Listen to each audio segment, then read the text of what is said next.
I'll get somebody else to do that. I'll pay somebody to do that. Come here, Uncle Bud, go on and take care of this, you know. And, you know, when we were out in the street, we all had the canards in life. You know, the canards were the boys we call to take care of some problems. Don't act like y'all hadn't been in the streets before. We all had some canards. Come on, help me here. We knew somebody. We knew somebody who knew somebody who knew somebody who could take care of a problem when we had. Y'all don't want to talk to me here when we had a problem. But real faith in the Lord says that I got enough confidence in the Lord for me to stand tall and confront this challenge and embrace it so that God can give me the strength, watch this now, to work a miracle. Yeah. And so you know your faith is anemic when Jesus sees something that you don't see. So you got to look at the nature of your faith. But secondly, he says something else. Not only do you need to look at the nature of your faith if you really want to cure it, an anemic faith, but also you got to discover what faith is. I've discovered in life that very few people really know what real faith is. I mean, they talk about it, but they don't have a clue as to what it is. Look at the text. Look at the text. As the text starts out, they are following the Lord. Yeah. But in verse 40, they discover that they really don't have faith. Because he says, watch this. He says, why are you so fearful? And then he comes back and says, in the next question, he comes back and says, how is it that you have no faith? No faith. They think they are packing, but they ain't. I'm going to say it that way.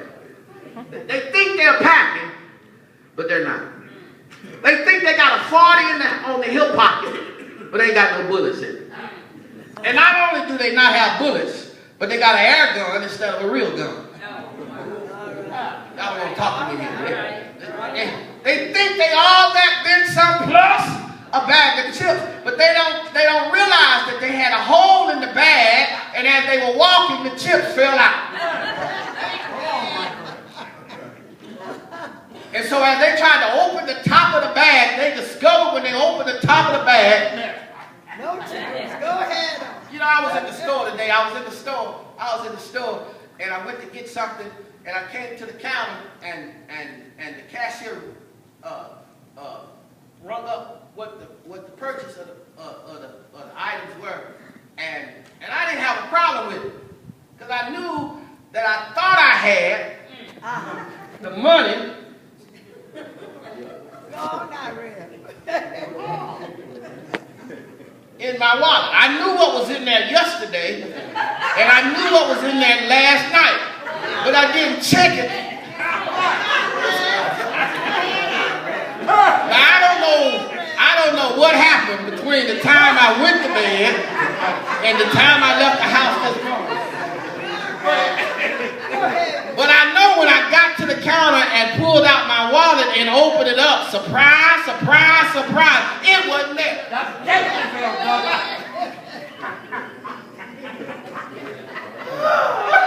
Will somebody help me here? Now I'm going to try to play it off. I know I had it, but I don't care where I looked. I looked in the main compartment. It wasn't there. I looked in all of the minor compartments. It wasn't in there. I even looked in the secret compartment, and it wasn't there. And so embarrassment hit me because now I'm in a situation that I'm not equipped for. Oh, bless your heart. And I discovered, watch this. Then I discovered what real faith is. Not was. I didn't need it yesterday. I needed it today. Okay. And real faith was, Lord, you told me to come in here. I'm putting all responsibility and my favoreness on the Lord. And the Lord says, just count what you got. And when I counted what I had, I discovered that I typically put bills in order. But what I didn't do yesterday was I did not put the bills in order. I just put them all in the compartment. All right. And so, as I followed the Lord, because I'm listening, there's a whole line of folk behind me. Like, this man got all this stuff, he ain't got what he got, you know. Look at him, he dressed all up, he got lizards on, he got a $700 suit on, got gold on, he flashing, look, he driving a nice car, and he up here, he can't buy a $20 one. Look, what's wrong with this picture, okay? So as I went through the dollar bill, I discovered that the Lord had placed it right there. Amen. So I'm praising the Lord. I'm praising the Lord. But that's what real faith is, because real faith is confidence in knowing that God will supply your every need. Yes, he will. Yes. Now, you're looking at it and saying, well, that's not faith because it's just an oversight on my part. No, it wasn't. It was orchestrated by God to allow me to call on him so that he can show me what he saw that I didn't see. All right. It's the evidence of things. Come on, help me. I didn't see it, but God saw it. Right. It was there, but I didn't see it. Yeah. And real faith allows me to discover the presence, power, and provisions of God even when I don't see it. So you got to discover faith. Faith of a follower of the Lord should never be in question. Rather, one's faith must be examined in order to be effective. And there comes a time when we got to examine our own faith so that we can see how effective it is. Yeah. It is. Notice in the text that Jesus shares that the disciples' faith is really no faith at all. And what a marvelous discovery on the part of the disciples. To understand that when I didn't have faith in Jesus, Jesus was right there. That's how you discover faith in the Lord. You discover that the Lord pulls you out Yeah, he's always there. Yes, he is. of something when you really don't know he's there. All right. Y'all act like y'all hadn't been a sinner before.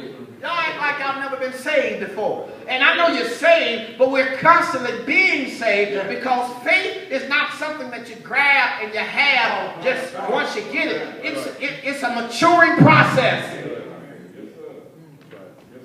You know, what worked in elementary won't work in middle school.